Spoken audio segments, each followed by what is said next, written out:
Hey, everybody. Welcome back to episode 10 of the Backs of All Trades podcast. And as you can see, I'm back with another guest. I'm here with Lukas Pakter. He goes by Squid on many of his platforms. You can find him on TikTok. That's where his biggest is, or on Instagram and virtually every other place. He is an entrepreneur. He has his own athletic wear brand called SquidHaus that he started with his cousin, which is now blowing up. And he has many different insightful takes when it comes to particularly young men, but also entrepreneurship and really anything that he decides to talk about. He calls himself a professional yapper, which I think that I can sort of sympathize with. Lukas, welcome to the show, man. Hey, thanks for having me on, man. This is great. Always like talking with other entrepreneurs, other people, kind of taking that creative and non-traditional path. I know you do work for a company, and you're obviously a very intelligent guy, but I think it's great that you're willing to put yourself out on the internet as well, and you've obviously seen quite a bit of success too. So yeah, happy to be here. Thanks for having me. Awesome. Just so my audience may know who you are, and I gave you a brief introduction, but I want to hear from your own words. How would you describe yourself? Give us a little elevator pitch of who is Lukas. Sure. Well, what's up, guys? Lukas. Most people call me Squid if they don't know me personally. But essentially, I think the easiest way to introduce myself is just entrepreneur since a kid. Started my first business when I was 9. I think this is my 6th now that I'm currently working on. Lots of failures, lots of lessons. But, when I was about halfway through college, kind of midway through my junior year, I started this current brand that was just introduced, SquidHaus. And I kind of figured there's so many businessmen out there, entrepreneurs, business owners that won't talk about their journey or what they went through at all until it succeeds, which I think can be great because you're kind of getting like the best of the stories and not hearing about the ones that didn't work out. But I also think that does a disservice to a lot of people because a lot of the perspectives you'll have, the things you're doing in the moment tend to change as you become more successful. So if you're listening to a podcast of a billionaire or reading the book of a established and successful entrepreneur, there will be a lot of good information in there, no doubt. But I do think it will be a little biased because they're now looking at their experience through the lens of, their current age and where they currently are in life. So I figured I'm starting this business right now. I obviously am confident in myself and I think it'll work out. And it has been so far, which is great. And, we're very blessed for that. But I thought, why don't we just document this journey from the start, from being a broke college student, packing orders out of my college apartment, and then just see where it goes. And the goal was never to blow up or be famous or have a platform for a while. Like in my mind, it was like, okay, we'll build this business, it'll become successful. And then if anyone wants to, they can go back and kind of see the progression, see that journey. But what ended up happening is I kind of caught wind in a way faster than the business itself. And I think that's maybe because some of my stuff was good. Maybe some people just liked looking at me and listening to me yap, as they say. But yeah, that's where we currently are. Have a decent platform on TikTok, which I'm very grateful for. And then I started a podcast as well, Squid Talk, which is very similar to this one, just interviewing young, successful individuals. But I think that gives a decent background on who I am and what I'm doing.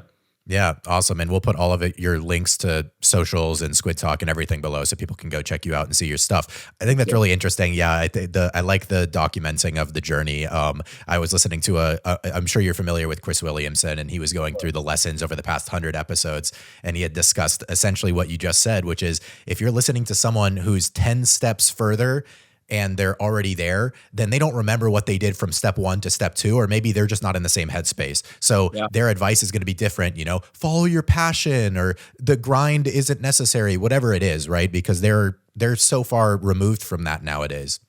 One thing that's really interesting that I kind of was, pondering on, you could say the other day, was you hear so many successful people talk like, oh, I'm so grateful for this and that, and I'm so lucky. And you hear a lot of gratitude.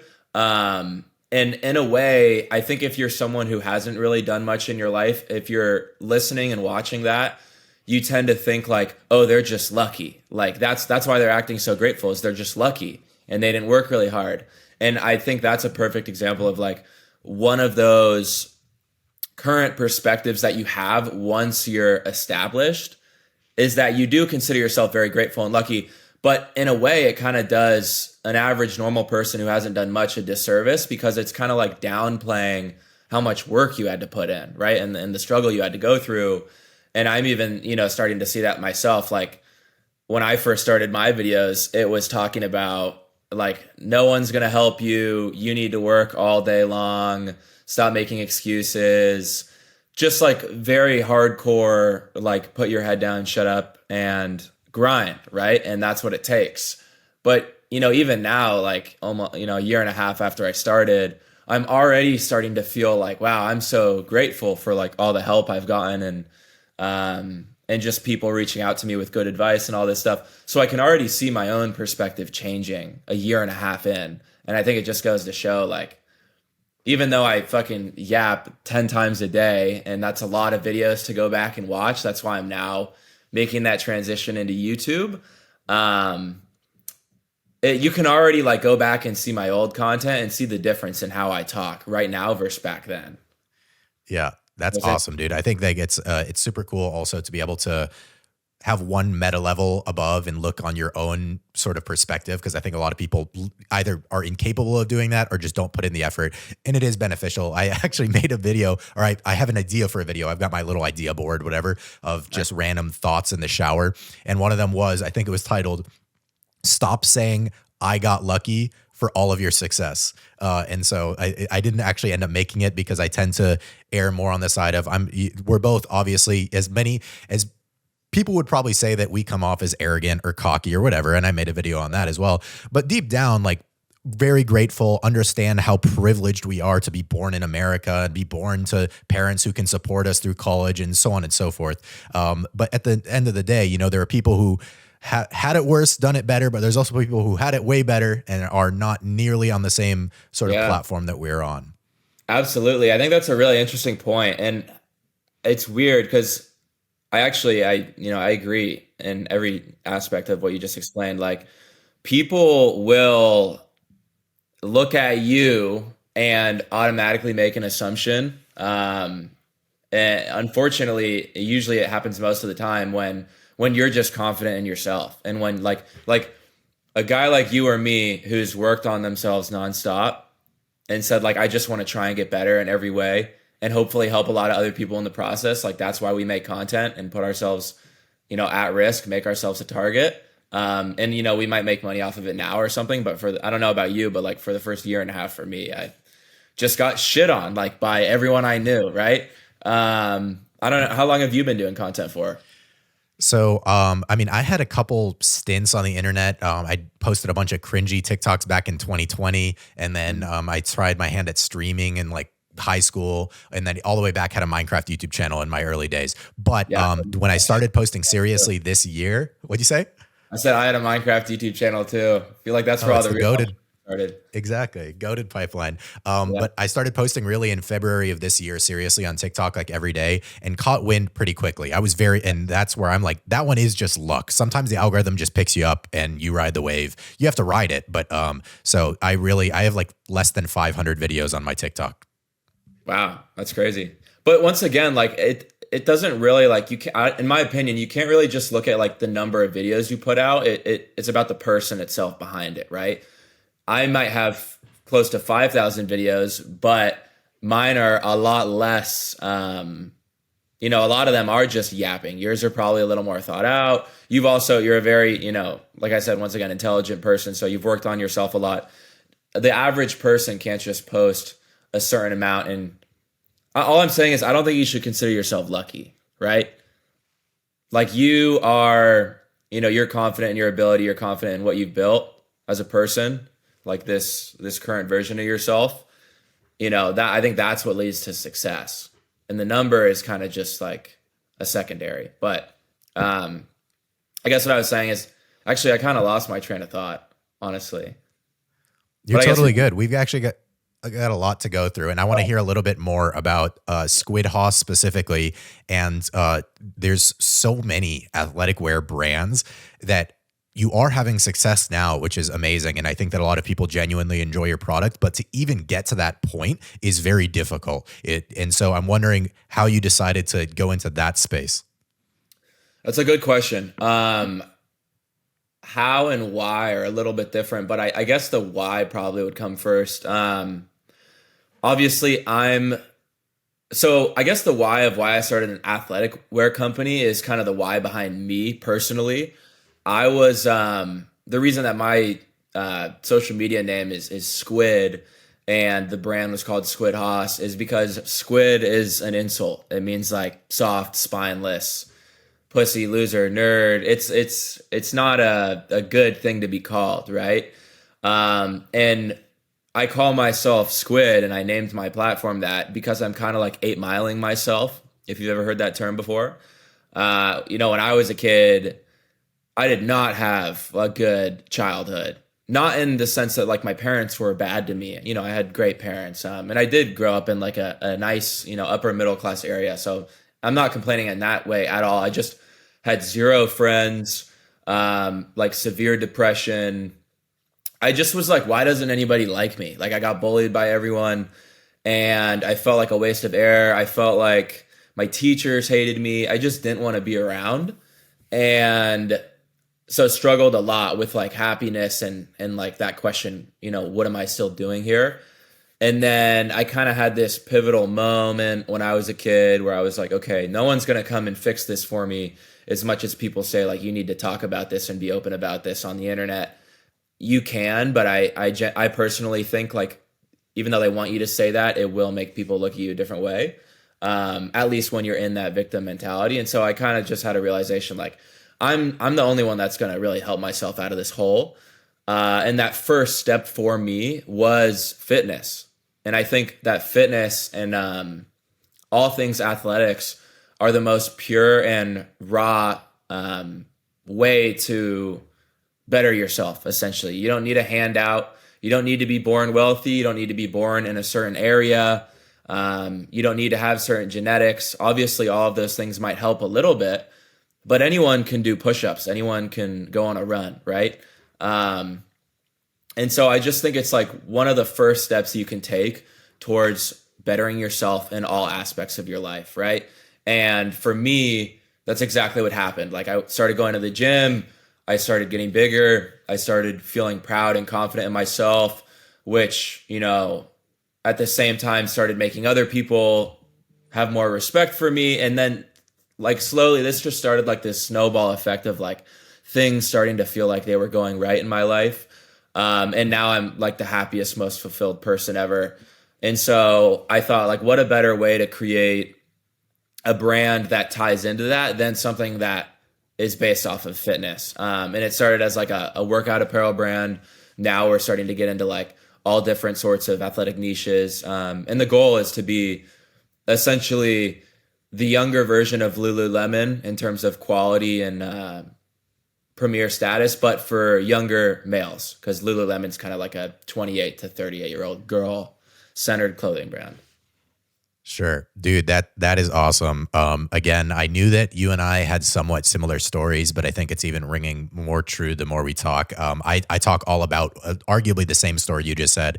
In previous episodes, I talked about confidence. I have a whole episode on the gym and how that literally changed my life from being, an insecure dude who just didn't really like himself and therefore was kind of surprised. Wasn't good with girls, wasn't good even with like making friends, blah, blah, blah, blah, blah.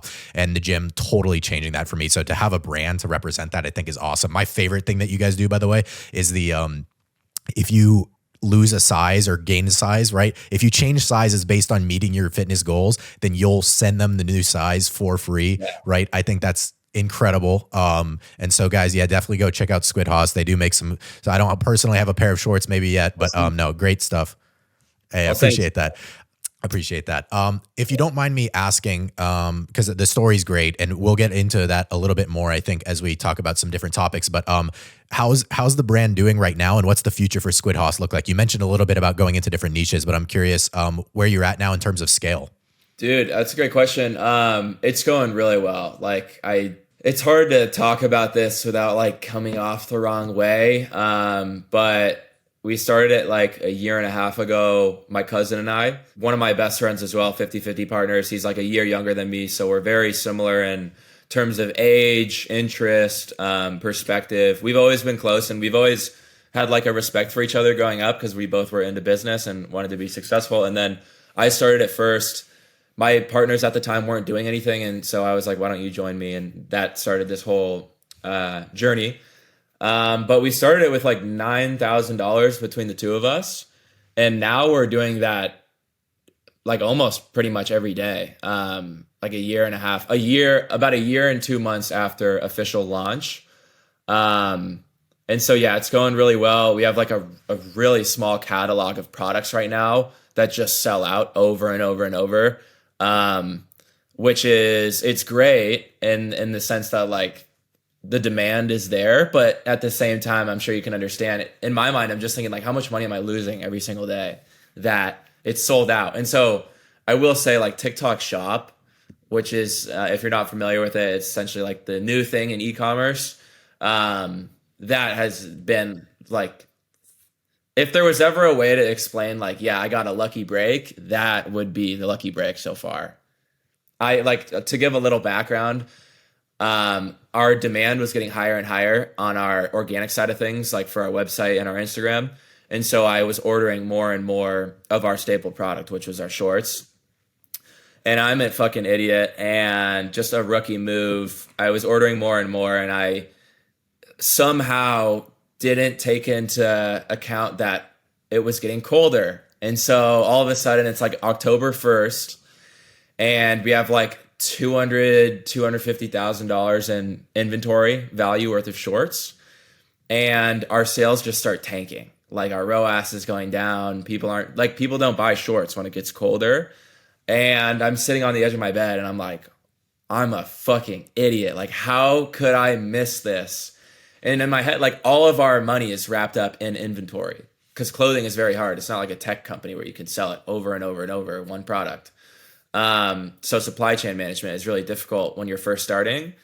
And yeah, I went from sitting on my bed, like actually tweaking, like, what am I going to do? Do I take out a big loan so I can work on new products and buy new stuff? Or do I just sit through the winter with like very little sales? And then I thought like, you know what, it'll work out. And then the next day we got accepted onto TikTok Shop, and we have been selling out of everything since. So that was like my little break so far, I guess you could say. That's awesome. And then really quickly, because we do have a lot of stuff to cover, what's the future look like? A year from now today, what do you think you want SquidHaus to look like? A year from today, I want SquidHaus to have a huge catalog of products, not just lifting. We're already working on that ourselves right now. Like we're about to have running shorts come out, tracksuits, sweatsuits, fighting gear soon. So yeah, up until today, it's been a very small catalog of athletic or lifting apparel specifically, and now it's breaking into different niches. And you know, like I said, we've like essentially 100x'd in the last year. I don't know if we can do that in the next year, but even anything from a 5 to a 10x would be beautiful. So awesome. Glad to hear it, man. Super stoked for your success. That's awesome.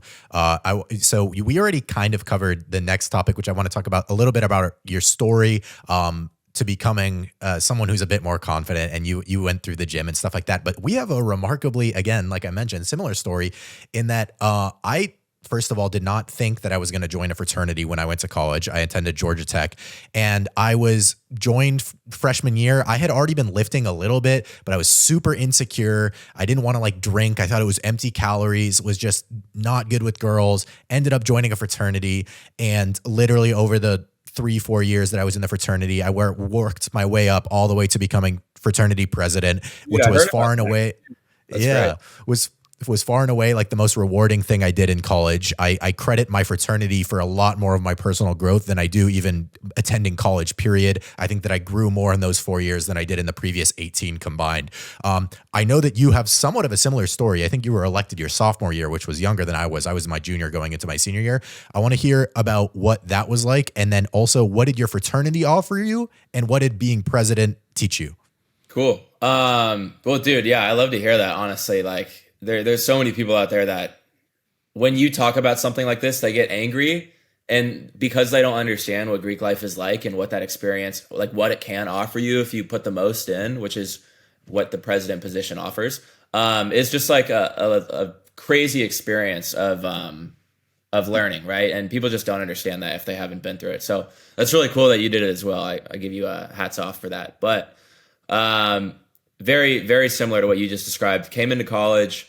I feel like in every chapter of my life, it's kind of been like a reset. So freshman year of high school, loser, no friends.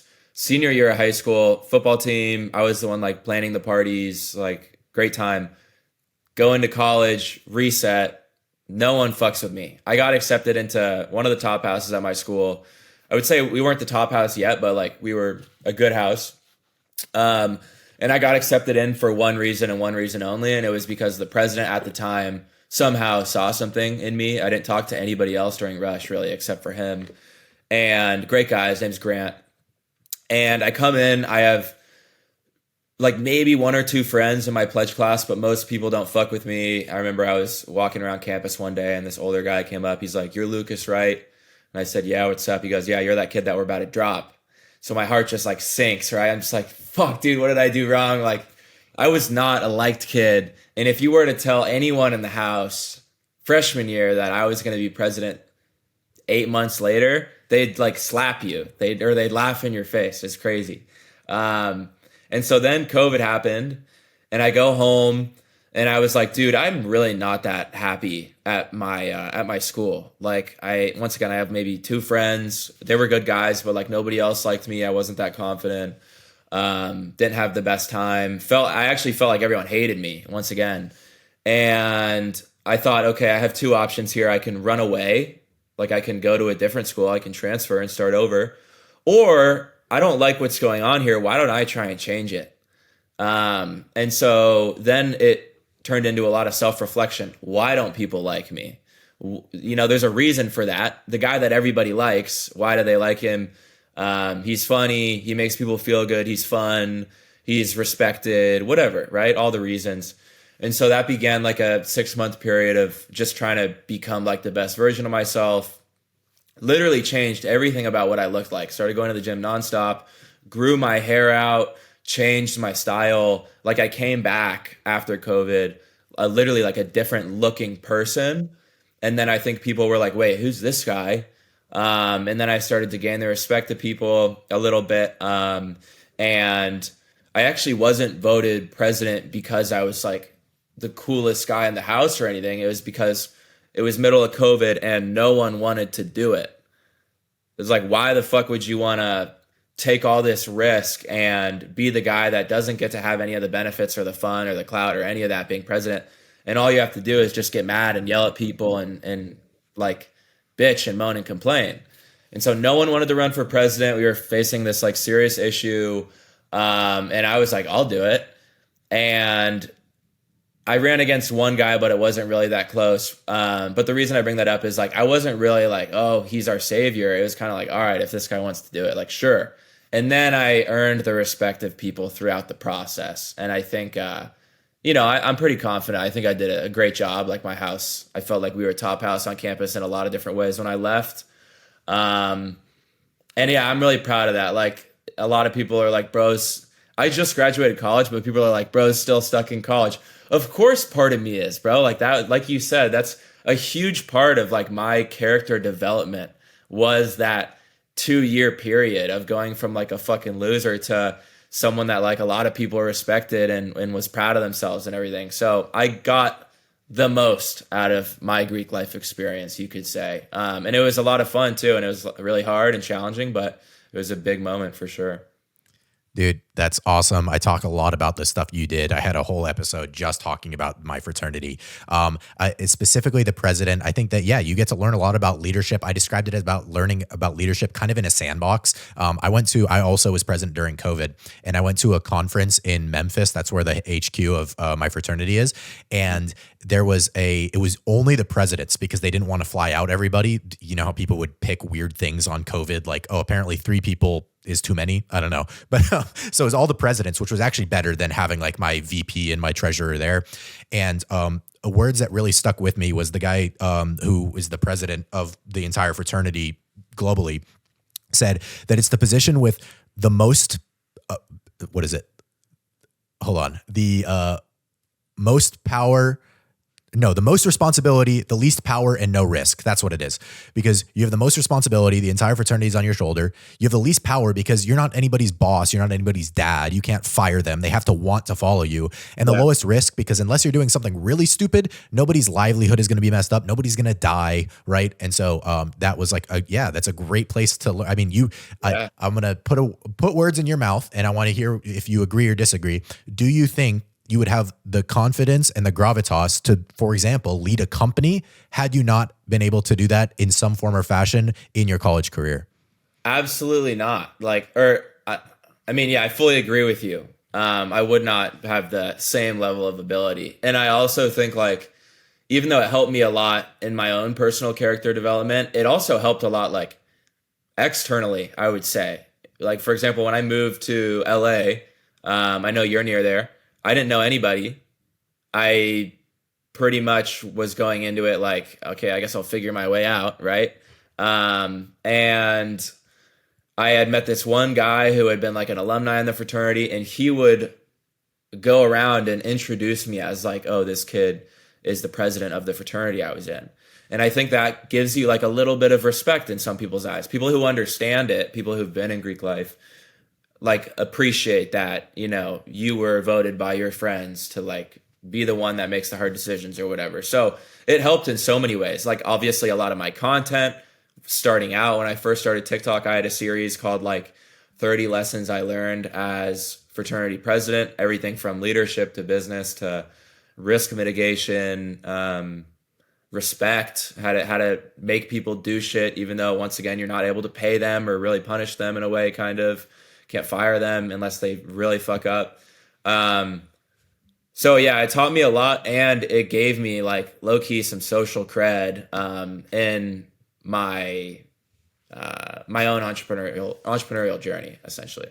Hey, I'm a software engineer that cares a lot about his health. And with a job that's so demanding and requires so many hours in front of a screen, it doesn't surprise me that many software engineers can't find the time to exercise. So whether you're a software engineer or somebody who just finds it difficult to make time to go to the gym, I'm super excited to introduce you guys to Yesoul. They sent me their newest bike, which is the G1 S Plus with a 24-inch screen. My personal favorite feature is it comes with a cable so you can stream directly from your phone or your computer. I use this to watch YouTube or attend my morning meetings without having to go to the gym. I'm super picky about the brands that I partner with, and I can honestly tell you that I do use this bike almost every morning, and my roommates actually use it too. If you do decide to purchase your own G1 screen bike from Yesoul, you can use code Baxate because of their Black Friday sale. You'll get $100 off, and you'll be supporting me.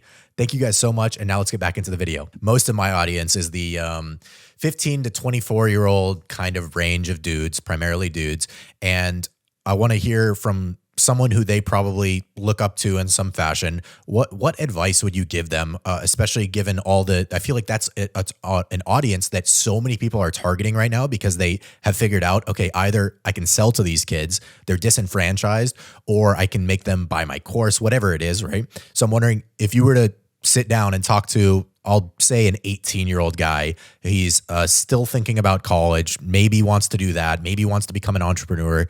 What do you tell him? It's such a hard question because there's so many different things. So I'm trying to like figure out like the overarching best piece of advice. And I think it would just be maybe do whatever's best for you and not whatever's best for getting others to think that it's best for you. Like so many people make decisions based on the social impact. And I think there's reasoning behind that. Going back tens of thousands of years, if you did something that was like not accepted or went against the grain or, was socially risky, then you could be like ousted from your group. And that meant that you could, and you probably would die. So there's a reason that people are deathly afraid of like the group looking at you and pushing you out. But in reality, like we don't live in a time like that anymore. And if anything, when you do make decisions like that, people might oust you and criticize you at first, but you ultimately end up being the one that people respect and look up to the most because you were willing to take that risk. So that kind of moves into like the second part of this advice is, so many people will tell you what not to do, but I do think you have to become that person that is criticized, and that is doing something different, if you want to be that person that is remembered personally. And so I guess you just have to decide, do you want to be like a part of the crowd, or do you want to go try something different? That's awesome. Yeah, I made a video somewhat recently where I talked about basically that if you aren't disliked, if you don't have people who can find fault with what you're doing, then you're actually doing something wrong, because you're essentially a people pleaser. I was someone who used to be like this. Like I literally would try and walk on eggshells everywhere and wanted everyone to like me. And at that point, you're like white bread, right? Nobody finds fault with it, but it's not going to be anybody's favorite food. And so I completely agree with you. I want to talk specifically because I actually just did so first of all, I have a list of topics when it comes to the things that people talk about when you're giving advice to that age group. The gym and working out, I think we've already covered. Go to the gym. It's arguably the best thing you can do for not only your health, but confidence, everything. That's first step, in my opinion. And I think you agree with that. Yeah. Yeah, absolutely. The next one I do have is, college, no college. I think there's a lot of pressure on kids to go to university these days.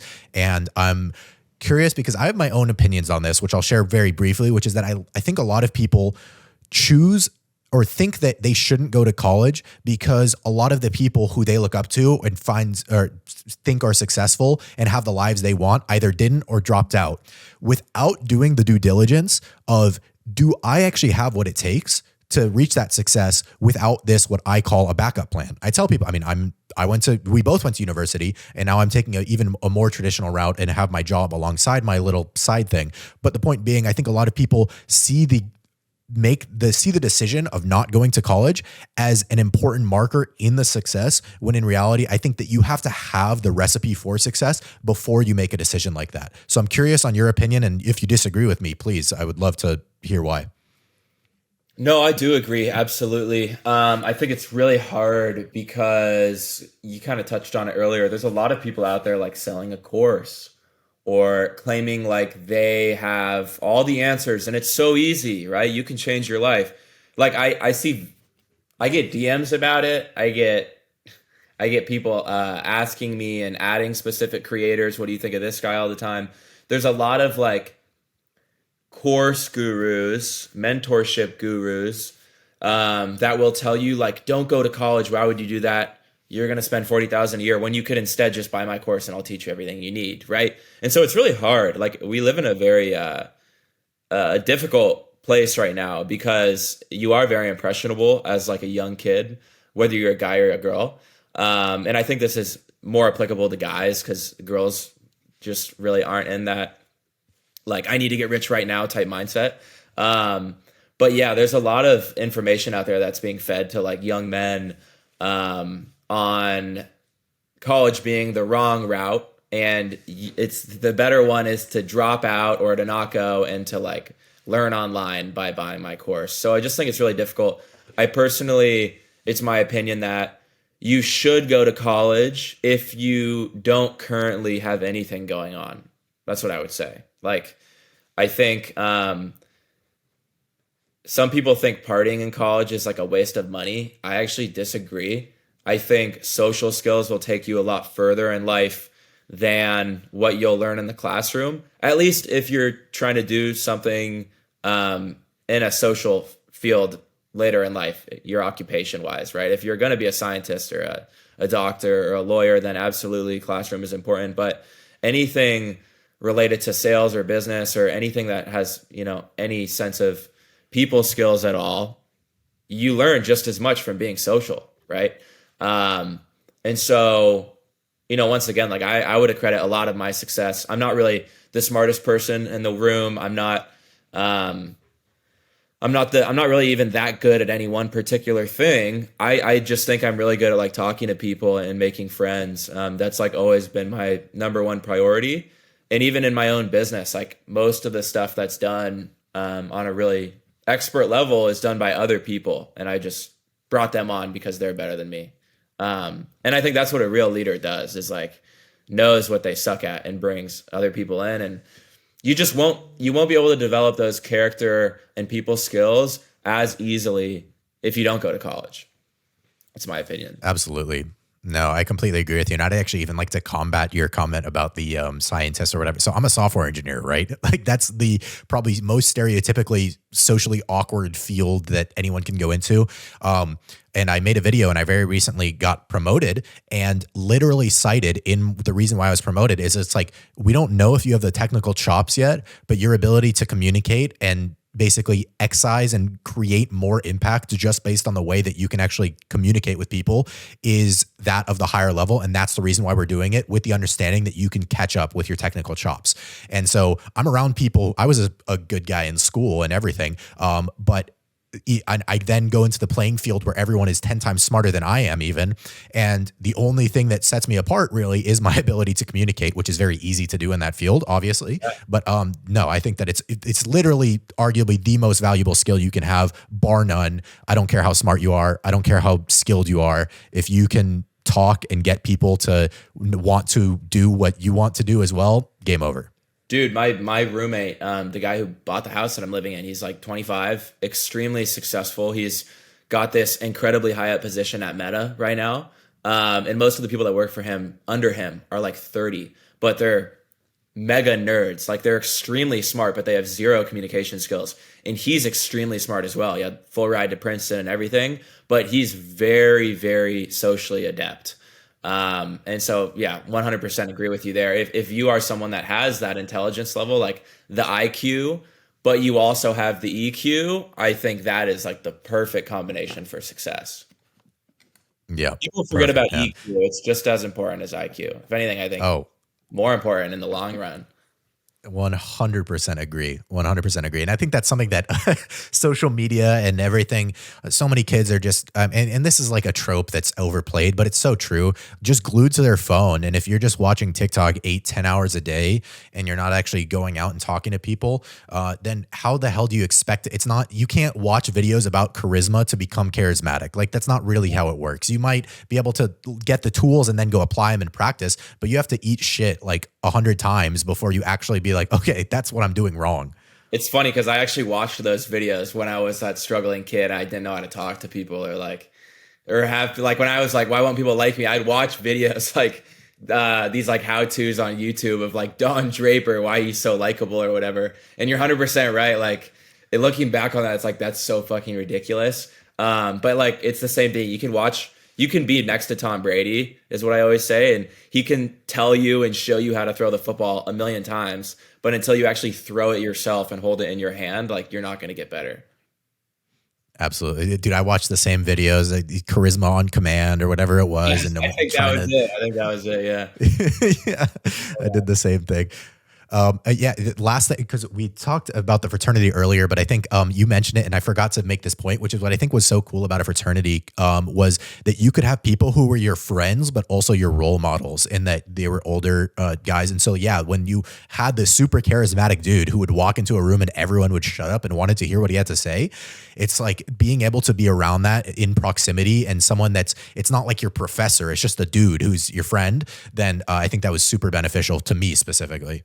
Dude, I never really thought about that, honestly, but that's facts. Like you just, in no other environment that I can think of in the real world would you be like essentially forced into a group with someone who's a lot cooler, more mature, smarter, and yeah, once again, socially liked. Because in the real world, they would have no incentive or reason to want to hang out with this younger, dumber, nerdy kid or whatever, you know? So yeah, I think it's a great system. And people shit on it, but you know, that's always going to happen. Yeah, I don't think that'll change. The other thing that you made a video on recently that I want to touch on is video games. And we both played video games when we were younger. I still occasionally play games. You had a pretty strong take when it came to playing video games as a young man and how it can sort of give you a sense of accomplishment when you haven't really earned it. I'm wondering if you want to expand on that or if that's where you want to, because I actually somewhat disagree with this. Let me put it this way. Video games, I think, if you are doing anything that is negatively impacting your life, right? That's like the definition of an addiction, so to speak. But if it's impacting your daily life and you would be more successful had you not been playing video games, then yeah, you should probably just cut them out cold turkey. But there are absolutely people who can play video games and be super successful. And so I'm wondering if that advice, you're giving it to the people where it's going to help the most amount of people possible, or you think like, truthfully, no, I think that video games are just wholly a child's thing, or once you made it. So yeah, I'm glad you brought that up. I think that's what people get wrong. And whenever I make a video about this, maybe I'm just not doing a good enough job of explaining, but whenever I make a video about weed or video games, people get like incredibly offended and like personally attacked. And I think that even talking to you, like you can kind of understand what I'm trying to say. It's not that like video games are evil, and I'm saying that as someone who played them all throughout my childhood. It's just that majority of people don't know how to have a good balance, whether it comes to weed or video games or partying, going out, right? I just don't think people have their priorities in lock. And I don't know. I just think, a lot of people, like I do know individuals who are entrepreneurs. Like I'm pretty good friends through social media with Santa Cruz Medicinals. He plays video games quite a bit, but he's also extremely successful, and he's very like holistic as well. He's like a really happy, hardworking, like driven and successful individual. He's kind of like a whole package in a way. And I think that's why a lot of people like and respect him. But he talks about video games. He's like, I play video games. I just think most people can't do that. And I think if you are the kind of person who's mentally strong enough to say, okay, I'm going to play for an hour and then I'm going to stop and then I'm going to read or finish my homework or study for that test tomorrow. Because I know that I wasn't that kind of person when I was a kid. I would hop on and I'd have so much fun because they're made to be addicting that I would play for 8 hours and I wouldn't do enough studying for the test, or I wouldn't be focusing on what's really important. And so I look at video games as like entertainment, like anything else, whether it's going out with your friends or going to a movie at the theaters, whatever. The problem is like they're designed to keep you sucked in. And I think most people just don't have the mental strength to I think that clarifies your take. And I think that's really, I made a video a while back talking about, I group all of the sort of, if you want to call them vices, whether it's alcohol, weed, even pornography, video games. And I say that the thing is not a problem, right? You have a problem with the thing. And that's where a lot of people will cut it out entirely and start seeing their life improve and then be like, oh my God, alcohol is evil because as soon as I removed it, my life got better. And it's like, no, I think you just have a relationship with the thing that is the problem. And so a lot of people, I think, bastardize that and say that the thing itself, video games are the reason you're not successful. It's probably a multitude of different things. But if you cut out video games and that helps you, by all means, you should definitely do that. I think that's the perfect way to explain it, honestly. And I know we probably have to move on to a different subject, but I think, at least like in my own experience, I had so much fun playing video games. I think back on like those memories, like me fucking Minecraft was my game. I know you said you played it as well. I was like the leader of like a 40-person team on my fucking on Minecraft.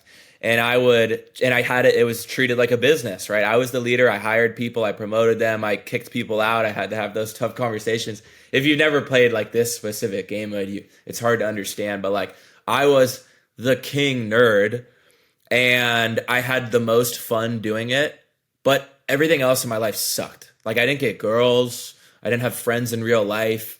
All I wanted to do was get home from school. I'd be in class and I'd be like, I can't wait to fucking hear that bell ring so I can go home and hop on with like my friends, right?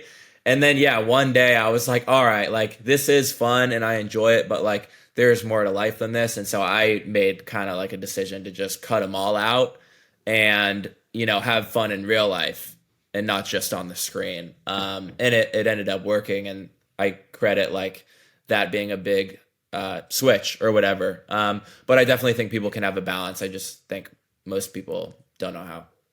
Yeah, no, that actually leads pretty nicely into the next topic, which I want to talk about. Essentially, going out and enjoying either some brews with the boys or having a night out, because I know that you recently said that you cut back alcohol a little bit, which I've actually done the same. Definitely don't drink at the same cadence as I did in college. But it's still occasionally, it's nice to go out with the boys. And I'm wondering how you think about finding a balance, because there are so many people who will say that essentially that it is the antithesis to productivity, and engaging in it at all is basically shooting yourself in the foot. Well, I think going out is really important, actually. I know for a fact that a majority of my opportunity that I've been handed in my life has not come from me being like extremely capable in a specific field. It's come from like someone liking me. And I tend to look at success as like the exact opposite of self-made or like a lonely path. I look at it as you need a lot of help from a lot of people to succeed. And if you're lucky enough to have that happen for you, it's going to be like the greatest adventure, because you get to, not only is it a lot harder to climb the mountain, like physically, if you look at like climbing Everest or whatever, it's a lot harder to climb it by yourself as a lone wolf than it is with a group of people. And it's more fun and it's more fulfilling when you get to the top and you're with all these great people that helped each other.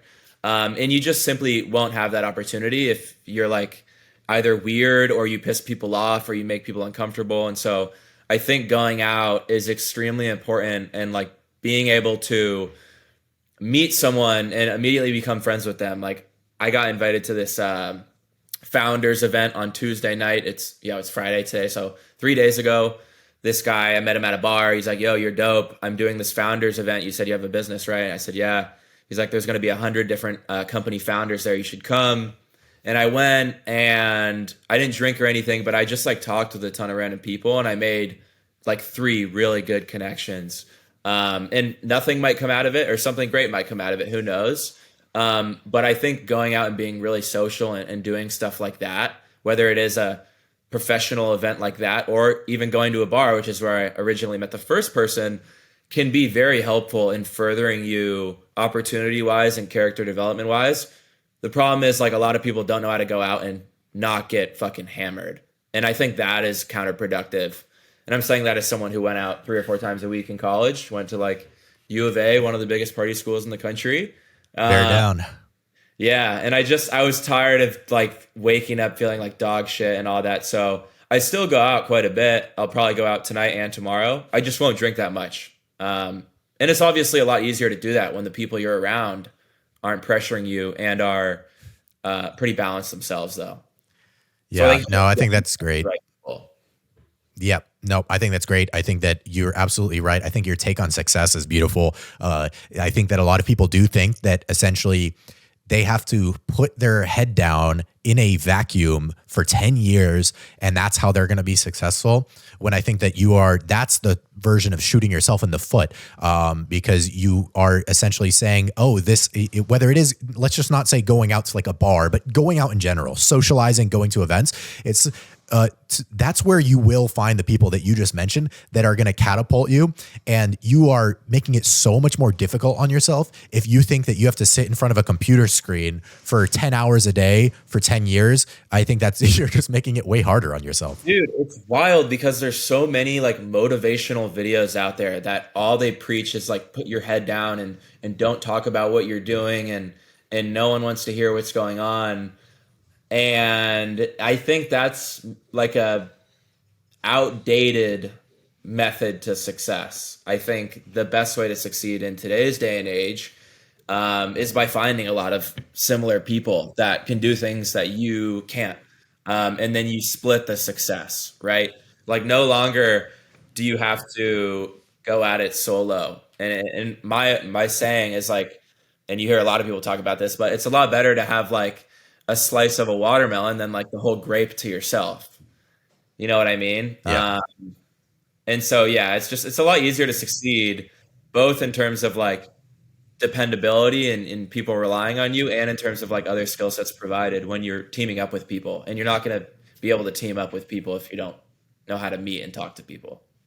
Yeah. And you've talked about this before, and this is a bit of an extreme example, but that's why having a platform I think can be so valuable in 2023 is because that instant social credibility of me reaching out to you and saying, hey, be on my podcast is if I had 2 followers, and this is no fault to you, you wouldn't even see my message or you wouldn't respond. Yeah. Right. And so the ability to cultivate that. And now this is actually something I've been putting a lot of effort in recently, because I was someone who kind of performed in a vacuum in the social media space for the first 6 months I was doing it.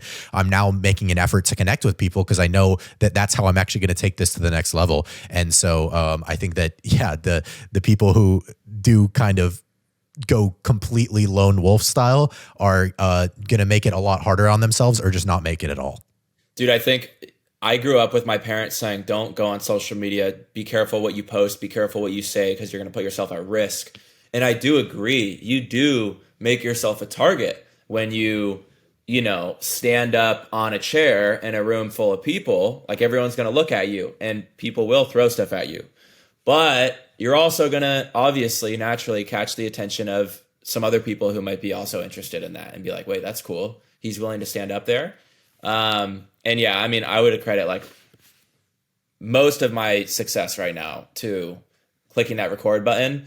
And I think everyone who wants to be an entrepreneur should hit the record button. And you don't need to have hundreds of thousands of followers or a big platform. You might just have 2,600 followers after a year of posting, but every one of your followers loves your content, and you can just as easily like network and make great opportunities and connections from a small platform as you can a big one. Just depends on like, are you putting out good content and connecting with the right people, in my mind. Yep. No, one aside on that, because I see so many people get it wrong and they're like, oh, I want to become a content creator. How do I do it? Blah, blah, blah. And the way I say it, I mean, both of our contents are unedited, brutally simple, talking into a camera. For my first 6 months, again, it was like an old ass phone with I still use a $10 microphone, right? I say that you can't dress up a shit sandwich and have someone want to eat it, right? It's still a shit sandwich. And I think so many people try and think about what's the best time to post, what's the best captions, what's the best template to use. You're thinking about it the wrong way. Make good content that people want to watch, and that's really all you can do. 100%. There's this quick side note, like there's this guy, Brian York, for anyone watching who wants to like go learn about like a fucking really successful, really smart, really cool entrepreneur. This guy, Brian York, he's probably in his 40s, maybe just turning 40. I stumbled across his page when he had like 20K, and he obviously, our stuff is a little more on like the motivational introduction to self-betterment, progress, development, all that. He is like just pure entrepreneurship value, startup, raising money, incubator, success, all that, right? And he had 20,000 followers when I found him. And I was like, this guy's so cool. I reached out to him. I've had a couple calls with him just asking for advice and stuff. And not only has he like connected me to the new manufacturer we're going to be using, which is like getting to the next level in my own business. But like I might end up working with him in the next couple months, right? And it all started because I wanted to post and he wanted to post. And I'm sure that a lot of people his age are like, what are you doing, Brian? Like, you're on TikTok, bro? And like, I might be his biggest fucking client in a month. So I think anyone can find value and success in like putting themselves out there. But you are going to make yourself a target in the process for sure. Yeah, something that I've found is interesting is, and I want to pivot this into the next topic in a second, but it's very related, is essentially that I've had some people in my network who are very powerful in whatever their space is, industry barons or politically, academically, whatever it is, who now want to either like come on this podcast or want to get tips on how to grow their audience. And these are people who, again, are so well known in their spaces, but the social media, this is a unique thing to be able to cultivate this type of audience, and the attention is so valuable, and they know that essentially even people who are far and away know way more than I do in whatever it is, they want the secret sauce to what we're doing right now. Oh yeah, that's great, dude. And that can be something that can be monetized very effectively also. I don't know what your plan is with like, what's the best way to utilize what you have going, but like I just started I'm one of 4 guys that started a marketing agency on the side, and it's kind of doing something similar to that. It's like, reaching out to both brands and individuals and saying like, you guys could have such a bigger impact if you were on social media the right way. And so it's like selling our, like you said, sauce to them or whatever, in like a instructional way.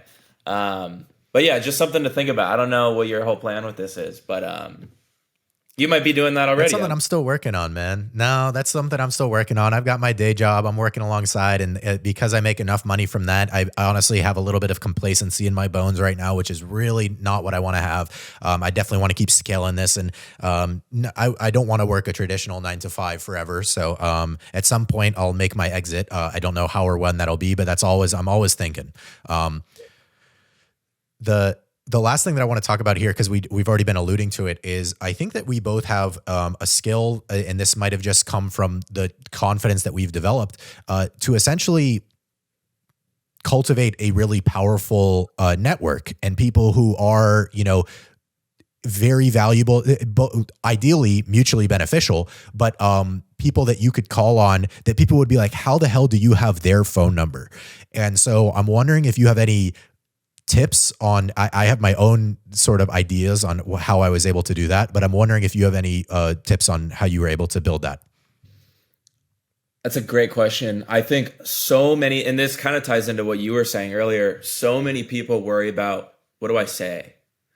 Like, I get questions all the time. How do I network better? What should I say? Like people think, like, for example, let me give you an example. Like, it was supposed to be yesterday, but it got moved to, I think, look at my calendar, Tuesday morning. I'm doing a podcast with Joe DeSana. Do you know who that is? The name sounds familiar, but not off the top of my head. He's the CEO and founder of Spartan, which is like the biggest, by person, I'm pretty sure, biggest race company in the world. They're worth hundreds of millions of dollars. I think they bring in like 170 million a year in revenue, like massive company. And I didn't get his phone number by like having a really creative and sneaky email template. You know what I mean? It was just because like he thought, he came across me and sent my content in his family group chat to his kids and was like, I like this guy. And then through a connection, like got a hold of me and we started talking, and I'm working on a project for them right now. But it's not, and I'm not saying that to flex. I'm saying that because like I think a lot of people think like, how do I network better based on what I say? What should I write in my email? What should my message be on LinkedIn to this guy? How do I get his attention? I think the best way to get someone's attention is to be the kind of person that they want to meet already. So focus less on like, what do I say in this DM, and more on like, how do I actually become someone that not I believe could do something for this person, but how do I become someone who could actually provide some value in their eyes to that person? You know what I mean? And I don't know if you get DMs like this, but I get DMs all the time like, hey man, I'd love to work for you for free. I'd love to hop on a phone call and talk to you about business for 30 minutes. And I'm just like, no, like, because what is that?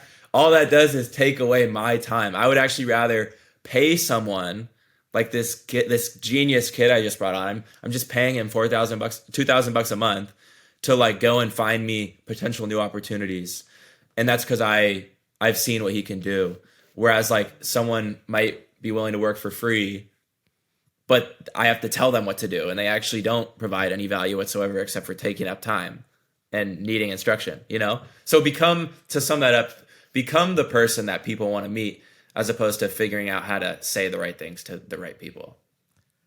I think that's all great. That's phenomenal advice. I would add my own little sure, yeah. What do you think? Strategy is no, I think that you're absolutely right in order to even have that conversation. But I think that there is some truth into having the conversation the right way. And so many people will, when they meet someone who they believe to be above them, will talk in a way that's just, it doesn't come off as mutually beneficial, because it's like you feel like they feel like they're doing you a favor just by giving you the time, giving you the air.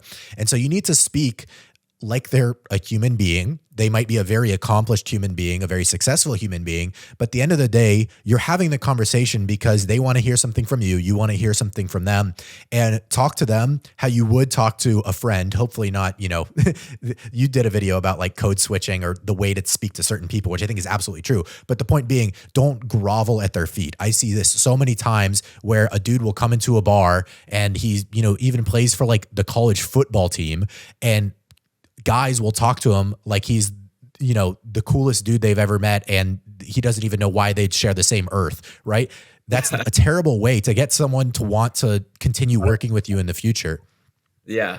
Even if you do have I absolutely agree. Even if you do have a lot of value to provide, you're shooting yourself in the foot. And I think like a good example of that for anyone watching could be like, let's say I was the one that reached out to this Joe guy. An incorrect way of doing it would be like, hey, Joe, like you're one of the people I respect most. Like I'd love to hop on the phone with you for 15 minutes and discuss like a potential strategy for increasing your awareness for your brand. That's not the strongest in my opinion. What I would do is if I had to DM him would probably be like, yo, Joe, like talking to him like he's a friend. Yo, Joe, love the brand. However, I think you guys need some work on your marketing to Gen Z. Let me know when you're free. Let's cook up a strategy. Something like that, right? And so I fully agree. Like you do have to structure your introduction message in a certain way, whether it's in person or over a DM, whatever. But at the end of the day, you also have to be a person that actually can do something. I think you shouldn't approach someone until you feel like you can actually provide value. That's a great point. Yeah. Don't go saying I'm going to become the person who you want to work with. Be the person they want to work with. Perfect. Yeah. We're right about at the hour mark. I guess my last little conclusion type question for you is, we talked about the future of SquidHaus, but what does the future for Squid look like? What are you trying to do? It sounds like you have a couple projects you're doing, and any projects that you'd particularly like to shout out or for people to go look at? Right now, I'm having like, and I'm very grateful for this. I've had a lot of really cool people in some big places reach out and offer to help expand my platform. And so up until now, it's been pretty limited to short form raw content on TikTok. And then I have a little bit of the podcast going. I have like 6 episodes, I think. And I had some people reach out and they're like, dude, you should be way bigger and we want to help you get there. And they didn't ask for anything. I think they just want to use me as a case study, which is really cool.